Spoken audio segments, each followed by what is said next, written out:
Hello, everybody. Good evening and welcome to all of you from wherever you are joining in. This is the first of several lectures that I'll be delivering on an epistle to Dr. Arbuthnot.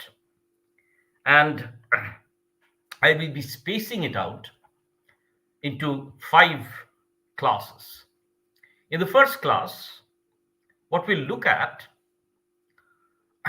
is the context and the genre within which the epistle to Dr. Arbuthnot was written.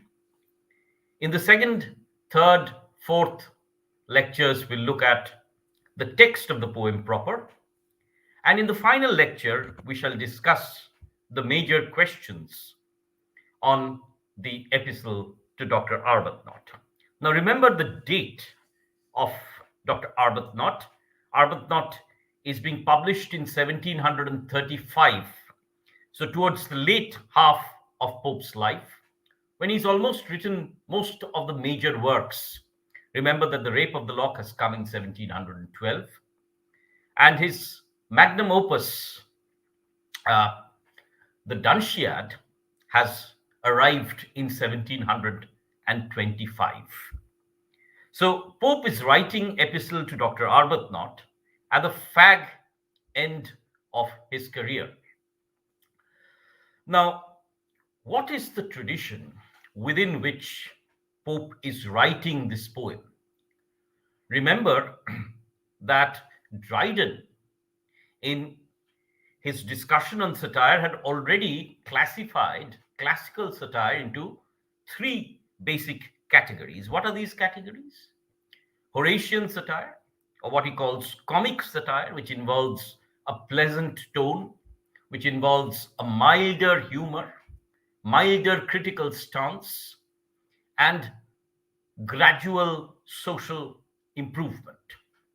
On the other hand, take, for example, for Horatian satire, the Rape of the Lock, where satire is mixed with a lot of fun, frolic, where the intensity and the vitriol, the acidity of the satire is much less.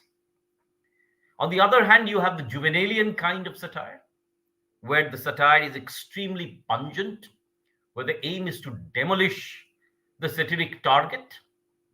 And therefore, the satirist is like this doctor who is administering a pungent medicine to a patient so that he can improve drastically.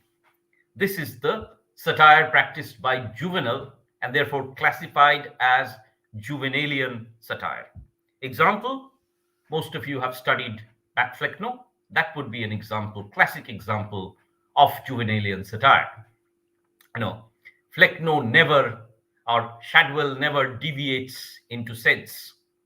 Therefore, Juvenalian satire will use caricature, will try and reduce the satiric target to a non-entity. But Horatian satire, that is very important for us to know, will be much more subtle, will be much more tolerant, will indicate with much more finesse.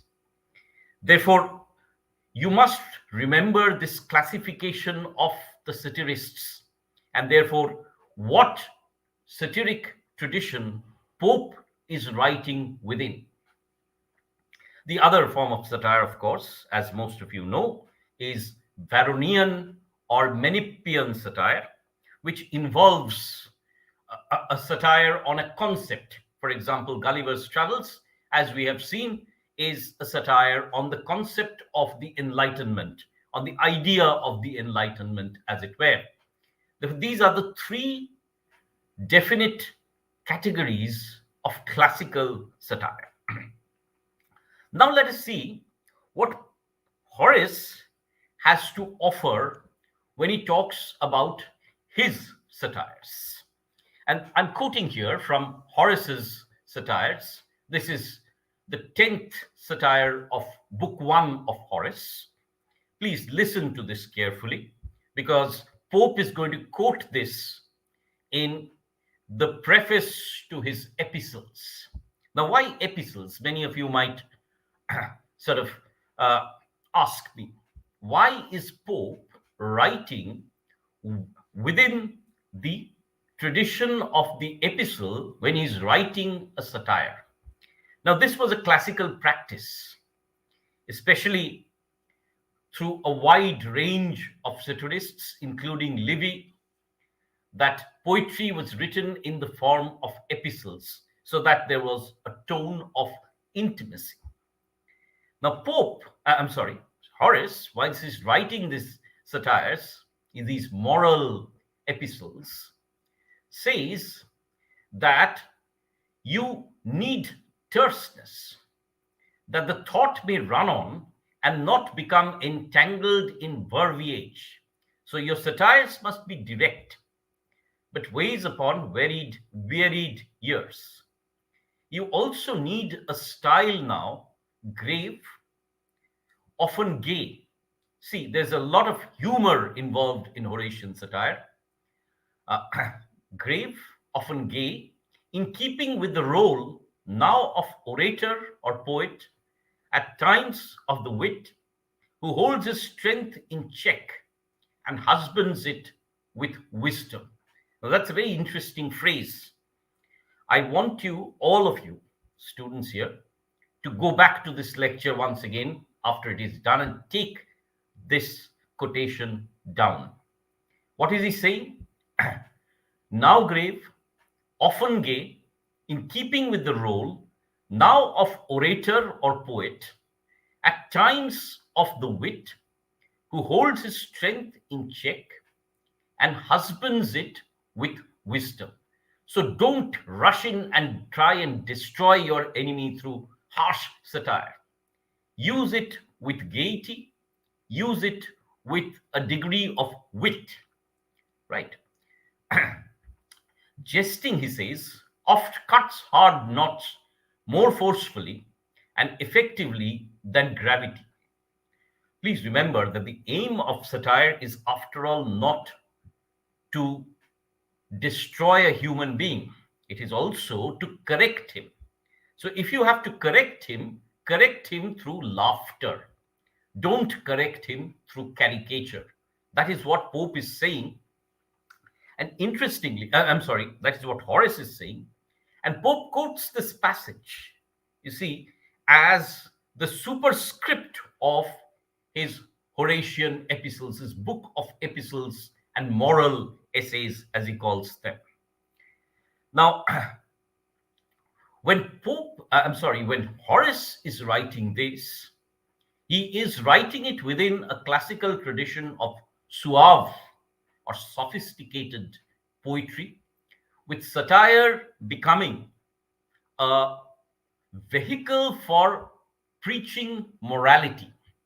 Now, the Horatian dictum, as you know, students of Vishwabharati will remember me repeating ad nauseum over and over again.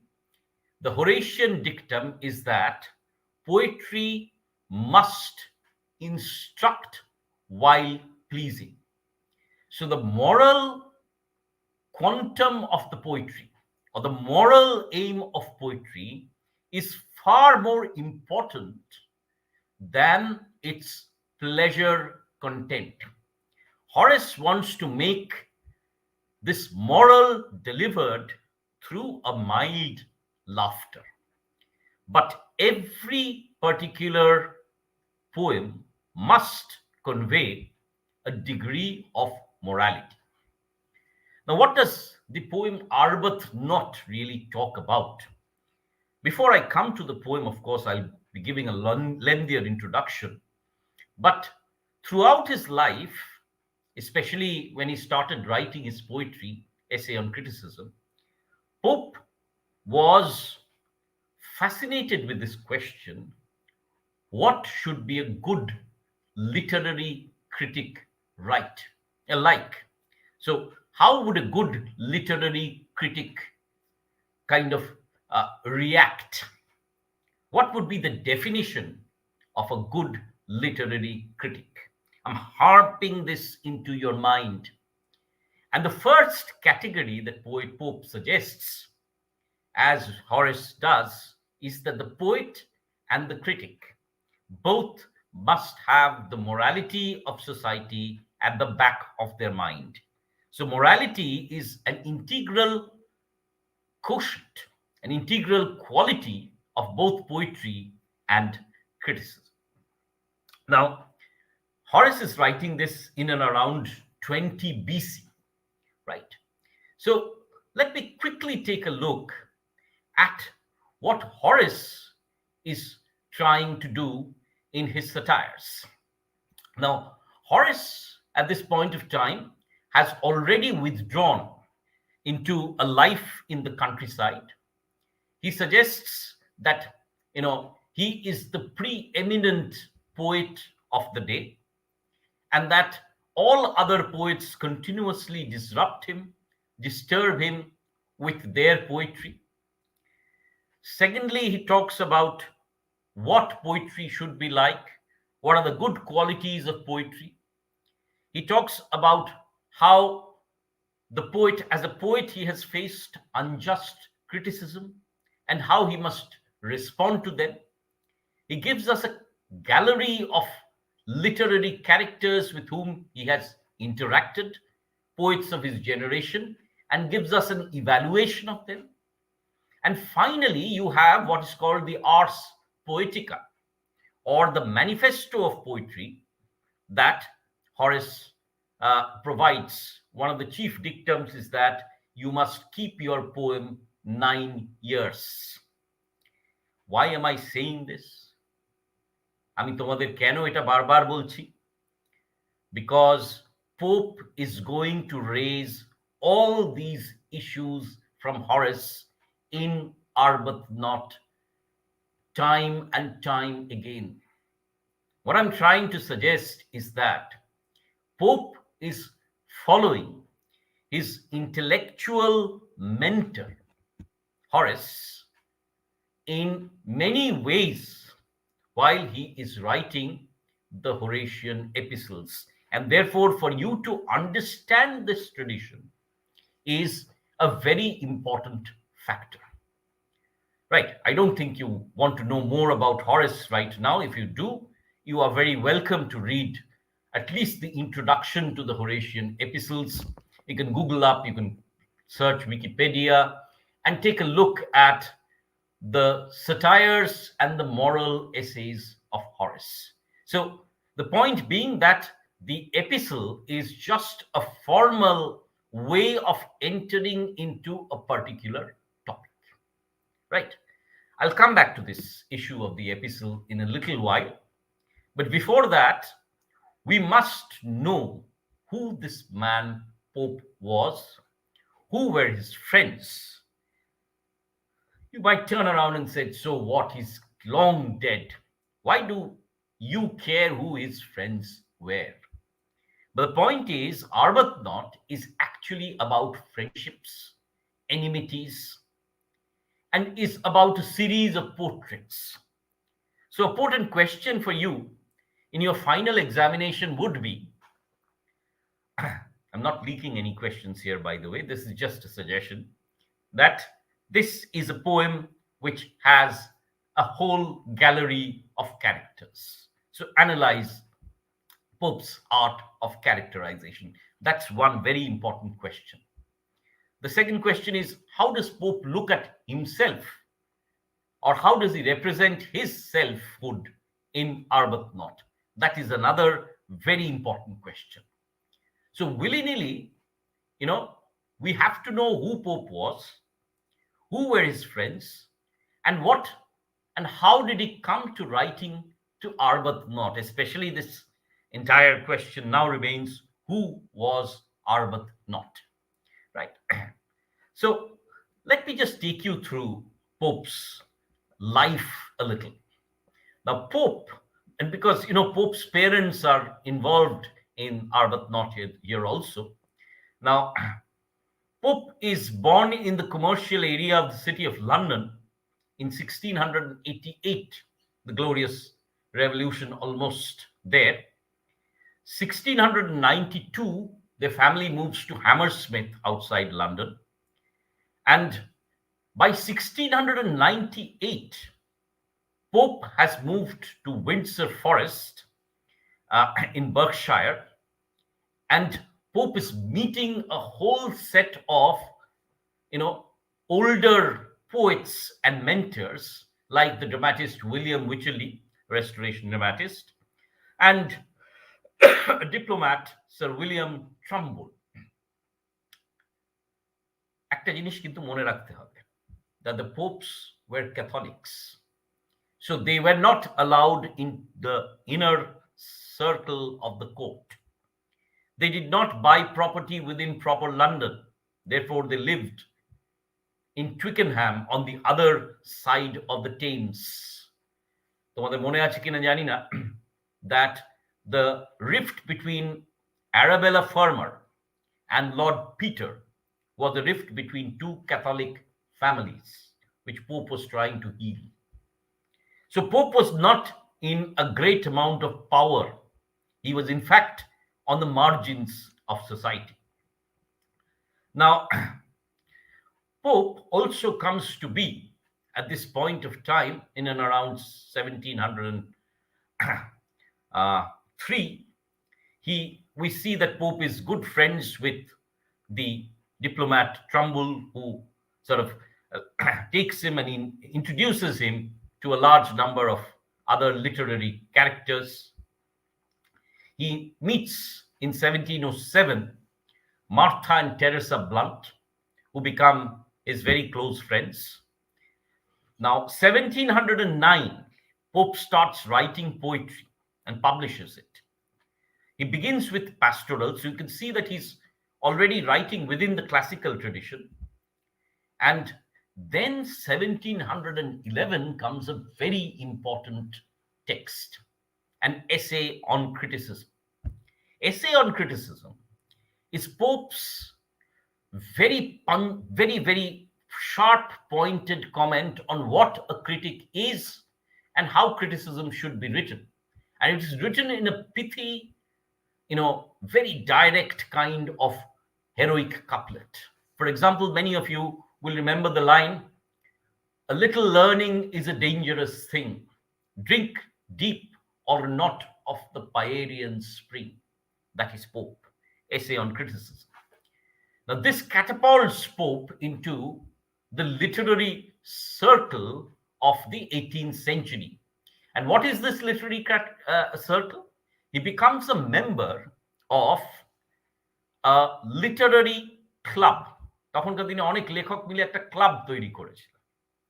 এই ক্লাবটার কি নাম ছিল? It was named the Scriblerus Club. The Scriblerus Club. Now, who were its members? Who then became Pope's very close friends?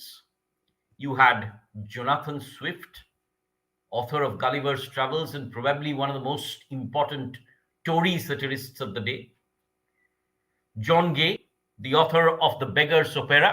Vishwabharati students will, of course, do The Beggar's Opera with me.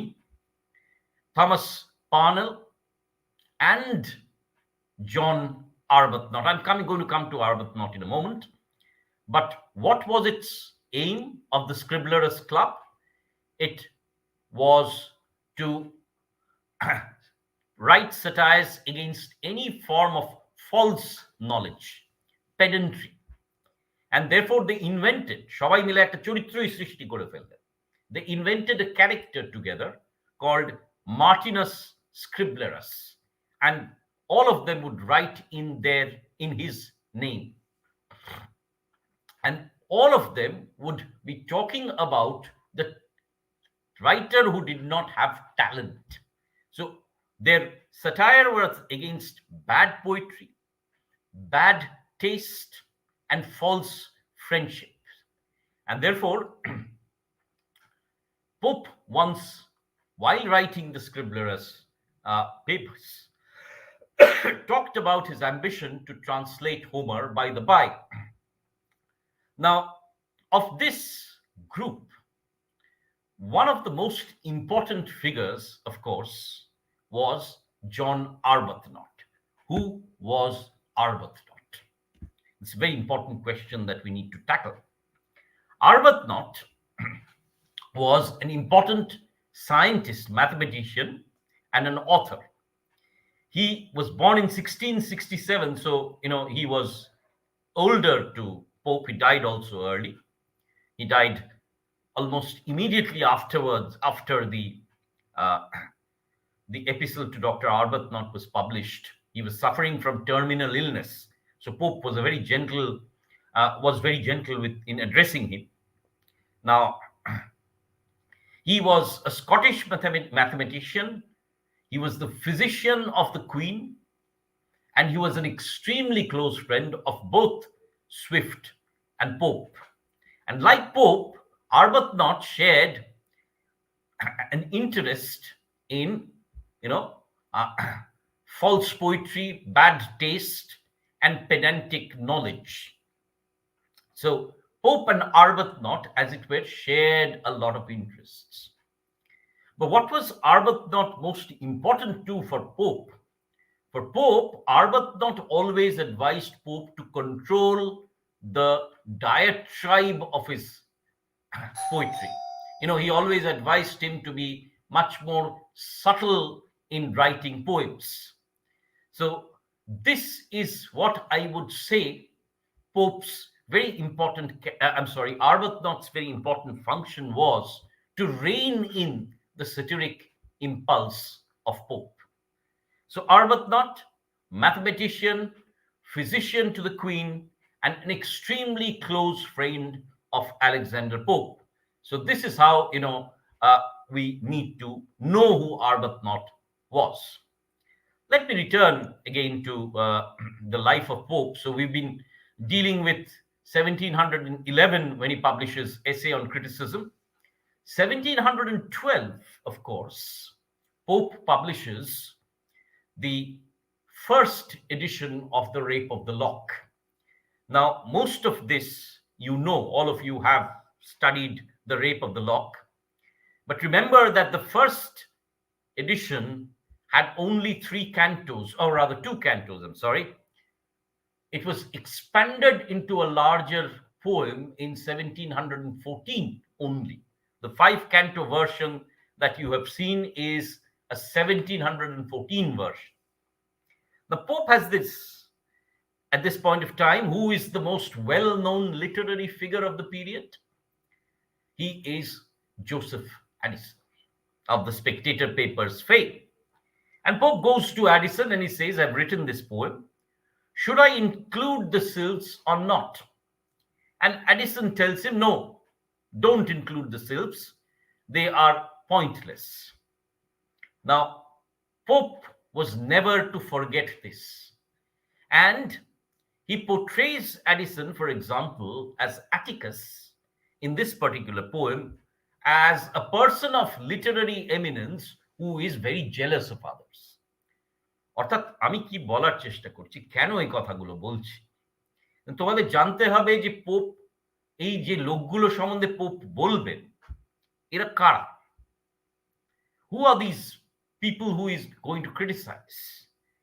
তাদের মধ্যে Edison এত গুরুত্বপূর্ণ কেন? অ্যাডিসনের পোর্ট্রেটটা is going to take up a lot of space.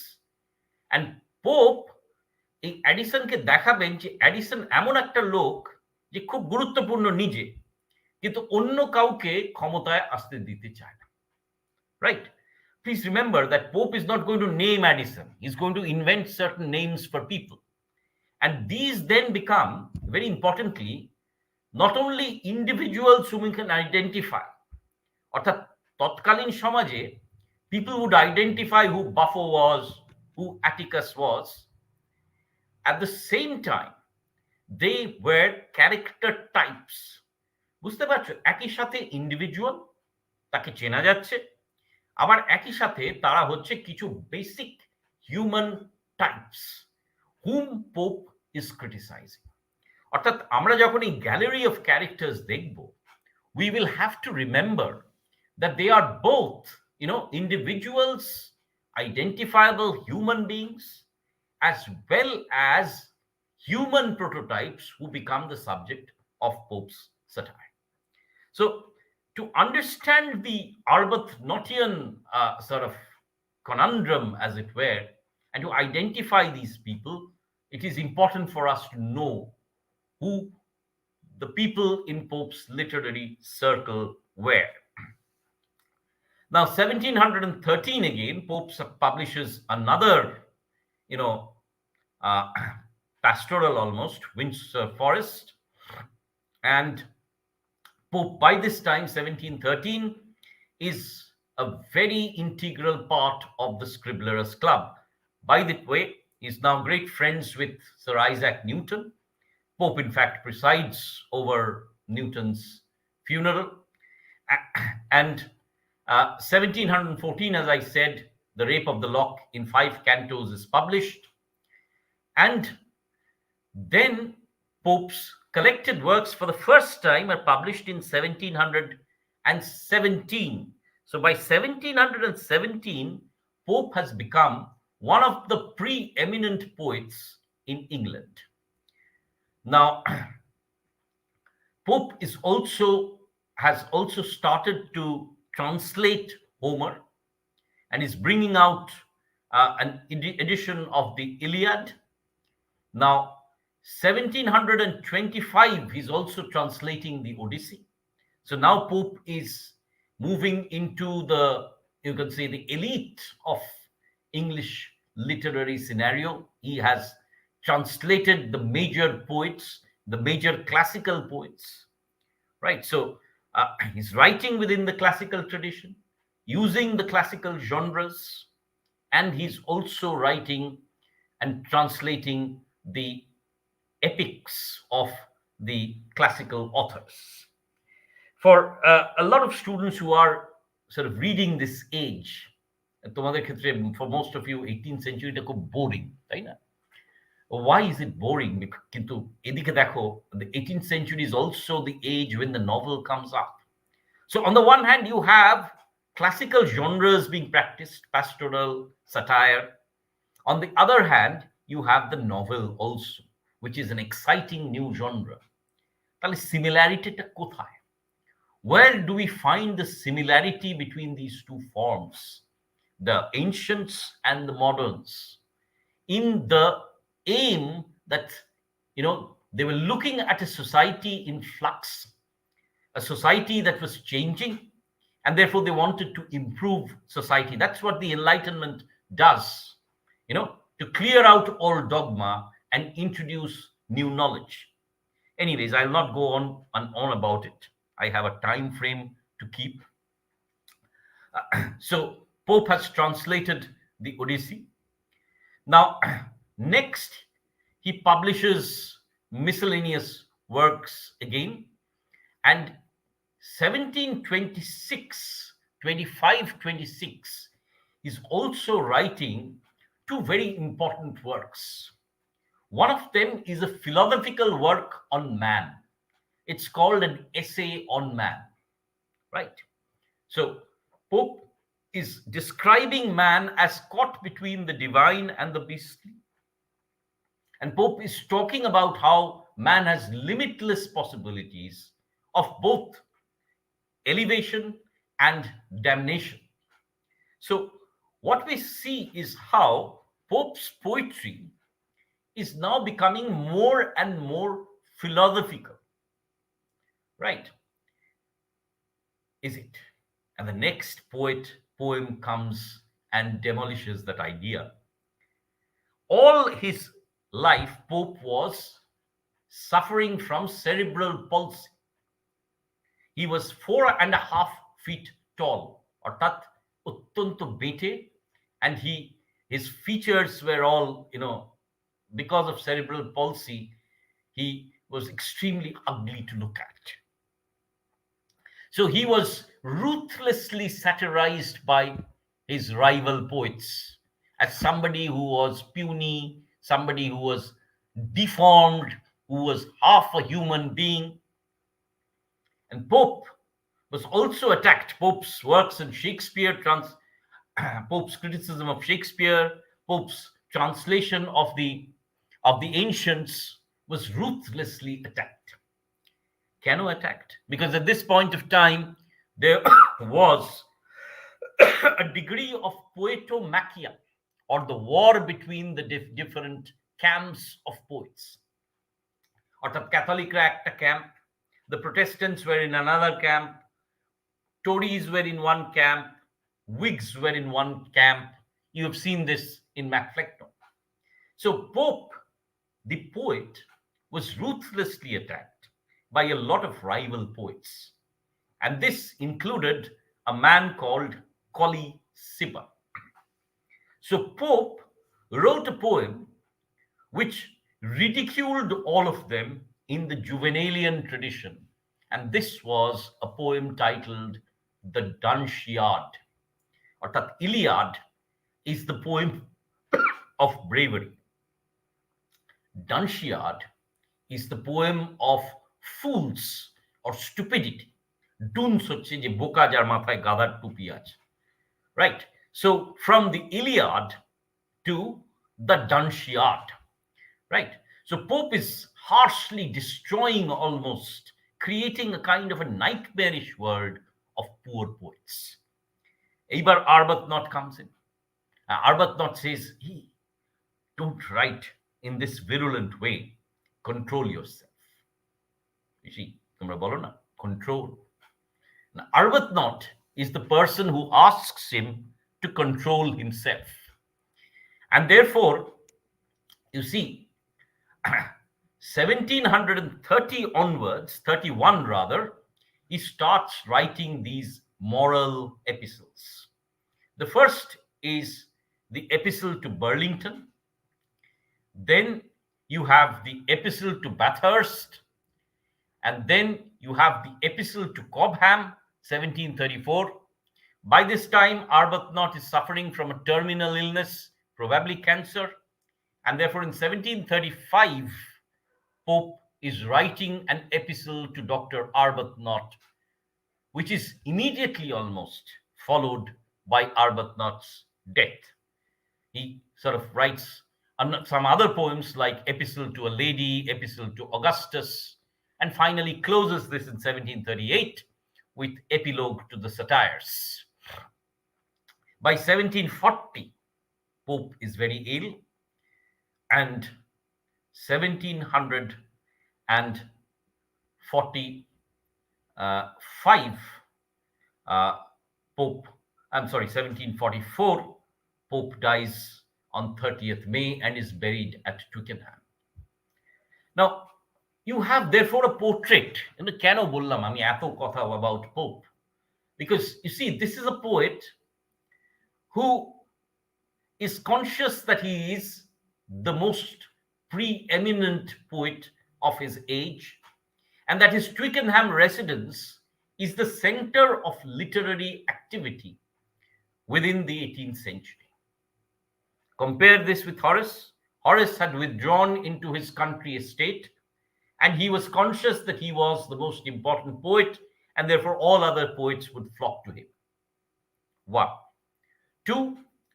All bad poets would also flock in, and therefore Pope and Horace both had to keep them at bay. 3. Both of them wanted to reform the poetic taste of the period. 4. Both of them were enormously criticized by their enemies. 5th, both of them were talking about friendships.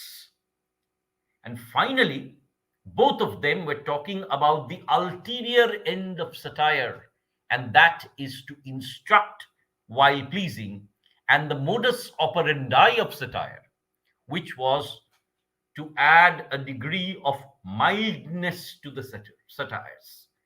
So Pope was tempering down the satire now, just as Horace had advised him, just as Horace had done, and just as Arbuthnot had advised him too. So if you think carefully, Horace is the inspiration. Arbuthnot is the man who is asking Pope to temper his criticism down, and Pope is executing a new kind of satire where there is criticism, but that is mixed with humor and that is not a direct attack on an individual, but a discussion of a certain human prototype. অর্থাৎ তোমাদেরকে বুঝতে হবে that these are the elements which go into the making of the poem, because ultimately Epistle to a Dr. Arbuthnot is probably as close to an autobiography as possible. মানে pope নিজের সম্বন্ধে এতটা কথা বা নিজের গ্রুপ সম্বন্ধে এতটা কথা আর কোনো কবিতায় বলেননি. So Pope is literally exposing his selfhood within the poem. And for us to understand who these characters are, we need desperately to take a very close look at the milieu of Pope. অর্থাৎ পোপের চারিধারে কারা ছিলেন, right? So we will of course discuss the text in detail. একটা জিনিস কিন্তু মাথায় রেখো যে this is not a poem you can just read by yourself. এই কবিতাটা পড়তে annotations এর সাহায্য লাগবে, and I'll be helping you in identifying the characters who are making up the poem. সুতরাং you need to pay close attention to the text. I will, from the next class onwards, project a text so that you can look at the poem and you can listen to my annotations. আচ্ছা, আজকে শেষ করার আগে I would like to see what Pope is saying in the first epistle. অর্থাৎ why is he writing these moral epistles? এটা একটু পড়ে নেওয়া যাক, so that we can then see what Pope is trying to do. Pope is suggesting that of the knowledge and characters of men, এটা কিন্তু মাথায় রাখবেন please, of the knowledge and characters of men, this is what the poem is about. So it's not about individuals, it is equally about the knowledge and characters of men. So it is not sufficient for this knowledge to consider man in the abstract. General maxims, unless they formed upon both, will be but notional. তারপরেই pope কি বলছেন? Pope is saying that some peculiarity in every man, so there's a kind of vice, a kind of uniqueness in every man. প্রত্যেকের নিজস্ব মুদ্রা দোষ আছে, right? So he says some peculiarity in every man, characteristic to himself, yet varying from himself. The further difficulty of separating and fixing this, arising from our own passions, fancies, faculties. So he's saying we all have our little faults and we have to correct them, but our life is but short. And therefore, his satire, Pope says, is going to be the way through which, he says, I am going to identify for every single individual, এটা খুব ভালো করে বোঝো, for every single individual, Pope says, he will identify his, বড় হাতের capital letters এ Pope লিখছেন এটা in the prefatory note, ruling passion, right? The ruling passion. So what is his vice? What is his ruling passion that makes him peculiar? That will certainly influence all the rest and can reconcile the something or real inconsistency of all his actions. Therefore, a caution against mistaking second qualities for the first, which will destroy all possibility of knowledge of mankind. So ultimately, Pope's agenda in the text, and I'm quoting this from the letter Epistle to Cobham, he says, search then, listen to me carefully, search then the ruling passion, there alone the wild are constant and the cunning known, the fool consistent, and the false sincere, priests, princes, women, no dissemblers here. যদি note বই থাকে হাতের কাছে তাহলে please write down in capital letters ruling passion. When I ask you this question, comment on Pope's creation of a literary gallery or a gallery of characters, you have to tell me that Pope, in each case of these characters, they are marked by a ruling passion, one particular vice or poor quality which distorts their character. অর্থাৎ তাদের ক্যারেক্টারটা is being distorted, একটা ugly হয়ে যাচ্ছে। And what is the satirist's purpose? The satirist's purpose is to set that distortion right. অর্থাৎ তার এই ডিস্টরশনটাকে ঠিক করে দিতে হবে স্যাটিরিস্টকে। That is the purpose of the portraits of an epistle to Dr. Arbuthnot. আচ্ছা, আমরা আজকে কি কি পড়লাম? We talked about the various kinds of satire in the classical age. We identified three kinds of satire. Horatian satire, which is milder, works with a degree of, laughter, a degree of tolerance. There is the Juvenalian satire with its virulence, with its poisonous, intensity almost. And there is finally the Varronian satire, which talks about general precepts. We see that Pope is following Horace, especially his moral epistles. We see that Pope is taking from Horace a particular persona of the satirist who will be wise, who will be jovial, as well as critical. এখানেই কিন্তু satire, মনে রাখবে তোমরা please. For those of you who do not know the meaning of the word satire, it is coming from the Latin satura, S-A-T-U-R-A. Satura is medley, অর্থাৎ অনেক কিছু যখন একটা স্যাটায়ারের মধ্যে চলে আসে, লাফটার, টলারেন্স, ক্রিটিসিজম। আরেকটা স্যাটায়ার হতে পারে S-A-T-Y-R, half man, half beast. That is the Juvenalian distortion of character. এই দুটো মিনিং এর মধ্যে কিন্তু স্যাটায়ার ঘোরাফেরা করে, right? So we saw the classical tradition, we saw how Pope is using Horace. Then we saw what Horace was trying to do in the satires.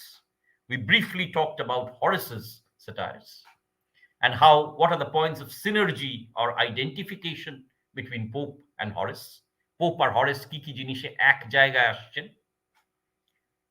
Then we looked at Pope's life and times. আমরা দেখলাম কি যে পোপের টাইমসটা were very fractious, নানান রকম ঘাত প্রতিঘাত ছিল, ক্যাথলিকদের সঙ্গে প্রোটেস্ট্যান্টদের, টরিজদের সঙ্গে উইগসদের, and Pope was a Tory Catholic poet.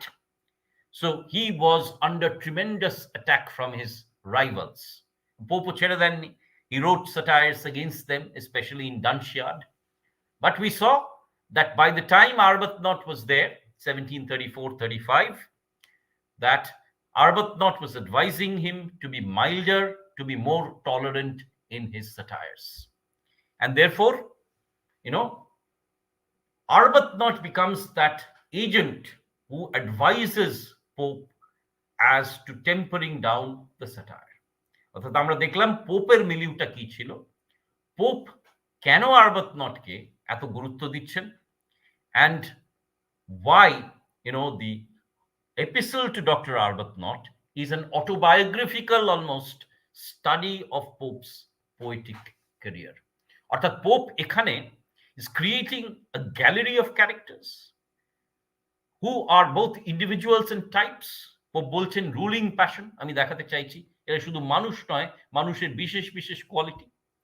And finally, Pope is also revealing his own self, অর্থাৎ উনি কেমন, নিজে কেমন সেটা পোপ খানিকটা দেখাচ্ছেন অন্যদের দেখানোর সঙ্গে সঙ্গে। So therein lies the importance of Arbuthnot as a text. In our next class, which will be at 7 o'clock on Wednesday, not on Tuesday আমি ক্লাস নিতে পারবো না। On Wednesday, I will once again resume with the text of Arbuthnot. এবার আমি টেক্সটটা 3টে ক্লাসে তোমাদের ডিটেলসে পড়াবো। So I look forward. তোমাদের ভালো লেগে থাকলে please let me know, and I look forward to your presence in the next class. Thank you for listening in patiently to me. It's been exactly 46 minutes that we've been in the class. If there are any questions, I don't think right now, but go back and listen to them. এই ক্লাসগুলোর কিন্তু একটা খুব গুরুত্বপূর্ণ জিনিস হচ্ছে যে তোমাদের শুনতে হবে। শুনে if you find anything that piques your interest, তোমাদের মনে হয় যে এটা স্যার আরেকটু বলতে পারতেন, তাহলে let me know. I will expand on that in my next class. So as of now, I will say good night to you. See you once again at 7 o'clock, 7 p.m. day after tomorrow. Good night then, and thank you for attending this class.